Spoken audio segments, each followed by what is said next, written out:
গরমের আসল প্রকোপ দেখা গেল রাজস্থানের বালিতে পাপড় সেকে দেখালেন বিএসএফ জওয়ান। নমস্কার, আমি প্রীতি। তা কি এমন হলো যা ভাইরাল হলো?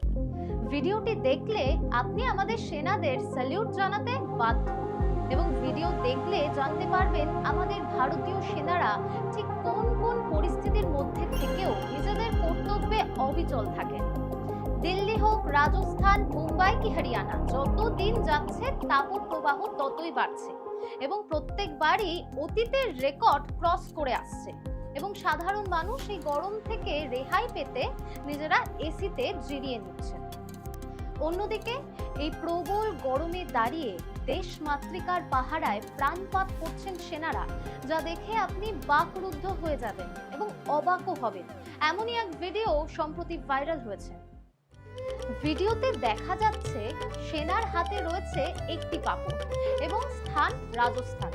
সেখানকারই যে বালিতে সেই সেনা ওই পাপড়টি নিচে রেখেছেন এবং তা সেকে নিচ্ছেন, এবং স্বাভাবিকভাবেই পাপড় সেকে যাচ্ছে।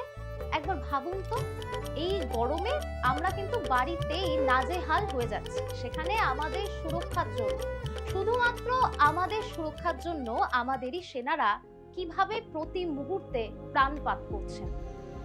অসমের মুখ্যমন্ত্রী হিমন্ত বিশ্ব শর্মাও তার টুইটার হ্যান্ডেলে লিখেছেন, এই গরমে যেখানে প্রত্যেকটা মানুষ নাজেহাল, সেখানে রাজস্থানের মরুভূমিতে দাঁড়িয়ে সেনারা যেভাবে তাদের কর্তব্যে অবিচল, তা দেখে কিন্তু তিনি বাকরুদ্ধ।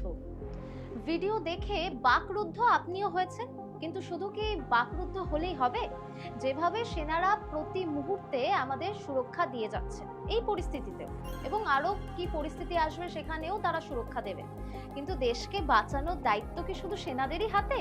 আমরা কি কেউ হই না? দেশের কোটি কোটি মানুষ রয়েছে। এই ভিডিও দেখে আমরা কি শিখতে পারি? এই গরমে দেশকে বাঁচাতে প্রচুর গাছ লাগাতে হবে। আচ্ছা, বাদই দিই পুরো দেশের কথা, আমরা যে এতগুলো মানুষ প্রত্যেকে নিজেদের জন্য, অন্তত নিজেদের প্রাণকে বাঁচানোর জন্য একটা করে গাছ লাগাতেই পারি। তাই গাছ লাগান, প্রাণ বাঁচান। আপাতত এই পর্যন্তই। চোখ রাখুন MR টিভি এবং সাবস্ক্রাইব করতে ভুলবেন না।